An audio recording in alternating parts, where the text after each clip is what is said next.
သူမဖေဆုံးပြီးနောက်ပိုင်းသူမတို့သားအမိမြောက်တကုံကပန်းဆိုင်ခဲမှာ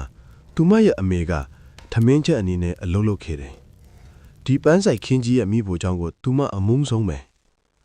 ဘာလို့ဆိုမိဖို့ချောင်းတွေကိုဝင်သွားရင်အရင်ဆုံးမြင်ရတာဒီကြောင်ပါ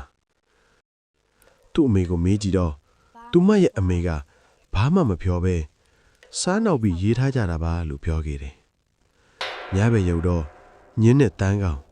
သူမအိပ်ပျော်နေတော့အောက်ထက်မိဖို့ချောင်းတဲကနေအိုးခွက်ပကန်းတွေကြောက်ကွဲတဲ့တိုက်မိတန်းတွေကိုသူမအတိုင်းသားကြားနေတယ်တညောင်ယောက်ကမိဖို့ချောင်းထဲမှာတခုခုကိုအသေးအသန်ရှားနေတယ်လို့မျိုး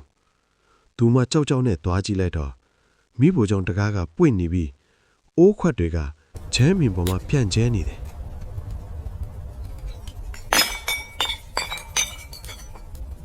ဒါပေမဲ့ဘယ်သူမှမရှိဘူးဒါပေမဲ့အိုးတစ်ခုပေါ်မှာတော့သွေးရောင်ဆိုးနေတဲ့လက်ရာတစ်ခုထင်ကျန်းနေခဲ့တယ်အဲ့ဒီအတန်တွေကြားပြီးနောက်ပိုင်းညဘက်ဆိုရင်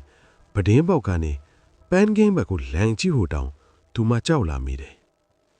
တရက်တော့လာသားတဲ့ညမှာပန်းကင်းထဲကနေပြေးလွှားနေတဲ့အတန်တွေကိုသူမကြားလိုက်ရတယ်သူမကြည့်လိုက်တော့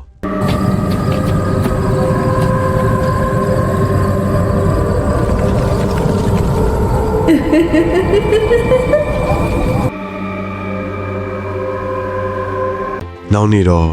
ကလေးမဖျားပြီးအိတ်နေတော့အိမ်မက်ထဲမှာသူ့ကိုခေါ်နေတာတဲ့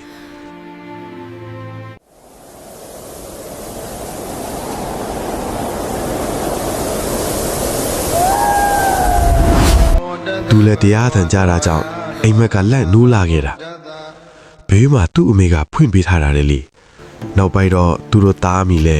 အရိကနေပြောင်းလာခဲ့ကြတယ်ဒါပေမဲ့ပန်းချန်တွေကအဲ့ဒီအဖြစ်အပျက်တွေကိုတော့သူမအခုထိမှတ်မိနေစေ